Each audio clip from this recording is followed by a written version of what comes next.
สวัสดีค่ะพี่น้องคะทักทายกันเว้าข่าวคราวเกี่ยวกับหมอร้องหมอล่ำเนาะซึ่งคลิปนี้ต้องบอกได้เลยว่า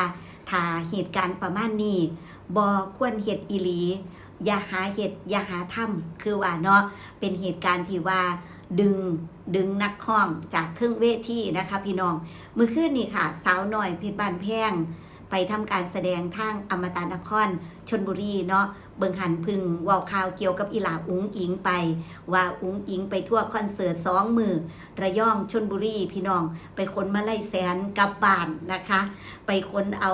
มาไล่กลับบ้านอุ๋งอิงมีมาไล่ซุมือพึ่งเว้าไปเบิ่งหันมาตานี่เหตุการณ์นี้สาวลำยืนกับพึ่งได้มาเบิ่งนะคะพี่น้องเพราะว่ามื้อนี้ยากแน่กันเลยว่าอันมาเว้าข่าวตอนแรกก็เปิดไปโน่นนั่นนี่เนาะไปเบิ่งเอ้ามีข่าวนี่มีข่าวเกี่ยวกับบ่าวเอกรัตนบุรีซึ่งเธอนี่เพิ่นเดินทางไปพร้อมกับอีหลาอุ๋งอิงเนาะเพิ่นมาจอดรถเพิ่นไว้บ้านอีหลาอุ๋งอิงคือมาเล่นบ้านลูกสาวว่าซั่นเถาะแล้วก็เดินทางไปกับพ่อเอกเธอนี่สาวน้ำยืนยังว่าอยู่ว่าอู้เดินทางเธอนี่นั้นอบอุ่นใจค่ะมี2พ่อเอกไปน้ำกันสามารถเปลี่ยนกันซอยกันขับรถได้ประมาณนี้นะคะก็ยังมี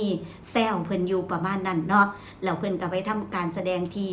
ระยองชลบุรีแต่ว่ามื้อคืนค่ะพี่น้องมื้อคืนอยู่อมตะนครชลบุรีปรากฏว่าช่วงที่บ่าวเอกเพิ่นกำลังออกมาร้องเพลงสนุกสนานม่วนซื่นอันมีคนดึงเล่าเนาะกระชากแขนบอกพี่น้องผู้หญิงหรือผู้ชายมองนี่สาวน้ำยืนเห็นแบบเป็นมืดๆแนมบ่ชัดพี่น้องเป็นจังหวะที่ว่าเพิ่นหัวดวนลงไปพี่น้องหัวดวนลงไปแต่ว่าโดยความเพิ่นเป็นผู้ชายที่แข็งแรงแม่นบ่คะเพิ่นก็ทรงโตได้ว่าซั่นเถาะทรงโตได้ก็คือสามารถกลับขึ้นมาได้แต่ว่าเพิ่นก็เสียหลักเพิ่นก็หยุดห้องเพลงไปนะคะพี่น้องเพราะว่าถูกดึงลงไปซึ่งลางคนบอกว่าบ่แม่นเพิ่นคอนเทนต์เพิ่นบอกบ่แม่นพี่น้องแบบนี้เพิ่นบ่เฮ็ดคอนเทนต์แบบนี้ดอกเพราะว่าคอนเทนต์แบบนี้คือคอนเทนต์เสี่ยงอันตรายเด้พี่น้องแม่นบ่หัวดวนลงไปหรือว่ากระโดดซับลงไปถึก FC แฟนคลับจังสี่คอนเทนต์แบบนี้เพิ่นบ่เฮ็ดแน่นอนพี่น้องเป็นการถูกกระชากถูกดึง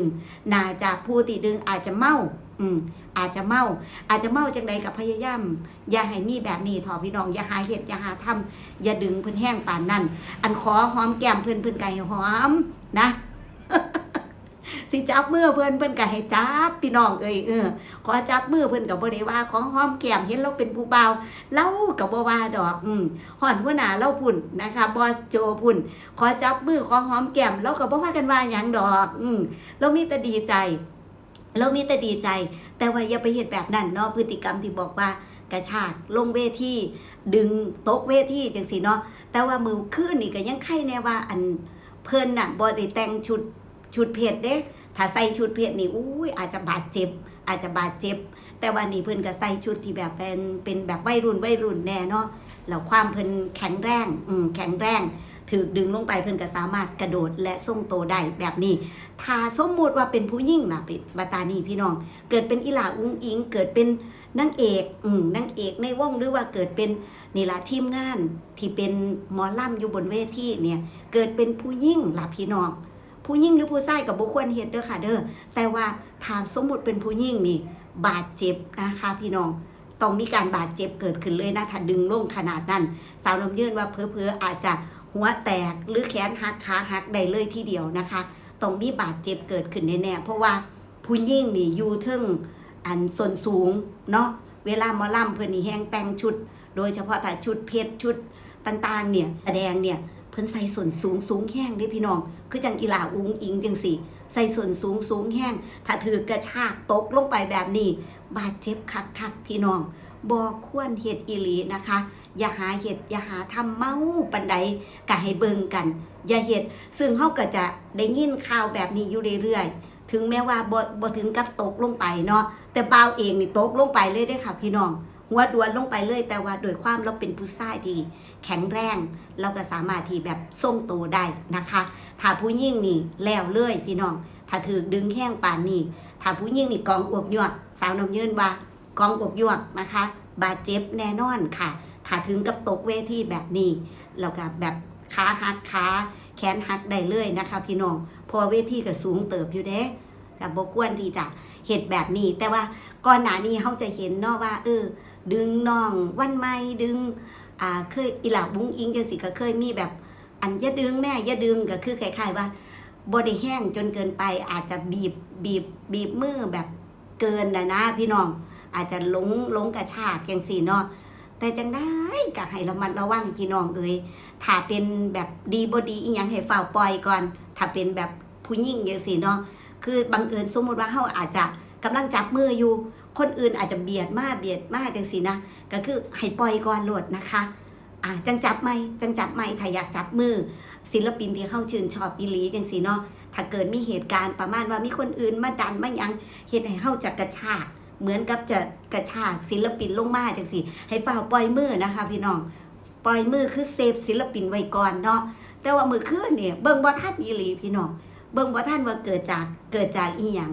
นะคะเกิดจังใดน่ะเพิ่นตั้งใจดึงหรือจังใด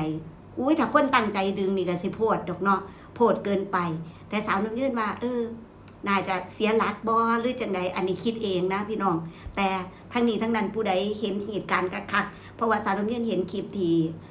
เบาเอกเพิ่นตัดมาน้อยนึงนะคะพี่น้องอันมันบ่ชัดพี่น้องเป็นมืดๆนะคะก็เลยว่ามื้อคืนมีเหตุการณ์นี้นํตัวนี้ก็เลยว่า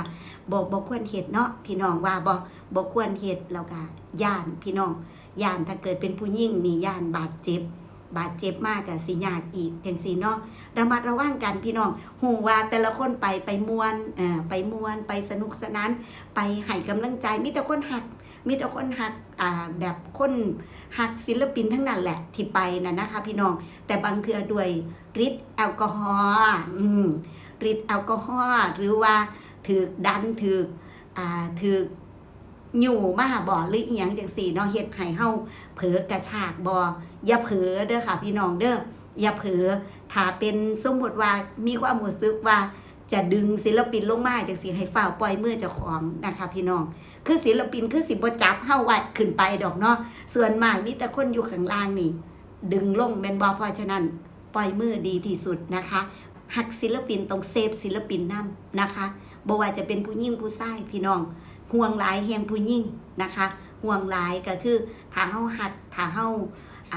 มวนน้ำเพิ่นก็ต้องเซฟเพิ่นนำนะคะบ่แม่นมวนน้ำเพิ่นดึงเพิ่นลงเวทีบ่แม่นนะคะมองนี่บาดเจ็บได้แต่มื้อคืนนี้ก็ถือว่าผ่านไปเนาะเบาอีกเพิ่นกับบ่บาดเจ็บอีหยังแต่ว่าบ่ควรเฮ็ดอย่าหาเฮ็ดอย่าหาทำแบบนี้เนาะโดยความปรารถนาดีว่าสันเถาะพี่น้องเห็นแล้วก็เว้าเนี่ยเถาะเพราะว่าคือมีแบบนี้นำก็เลยว่าเผลอจังใดเนาะเผลอกระชากแข้งบ่หรือจังใดหรือว่ามีคนอันดันหลังมาบ่หรือจังใดคือเบิ่งบ่ค่อยชัดปานใดนำพี่น้องผู้ใดอยู่ในเหตุการณ์เห็นคักๆบ่เราตกลงมาจังใดมื้อคืนนี่เบาอีกนั่นแต่ว่าก็ถือว่าปลอดภัยก็ถือว่าโชคดีไปสำหรับเหตุการณ์นี้เนาะแต่ก็บ่อยากให้เกิดขึ้นอีกนะคะพี่น้องบ่อยากให้เกิดขึ้นกับผู้ใดวงใดทั้งสิ้นเนาะพี่น้องเว้าสู้กันฟังค่ะฮักศิลปินมวลน้ำศิลปินเซฟศิลปินนำนะคะ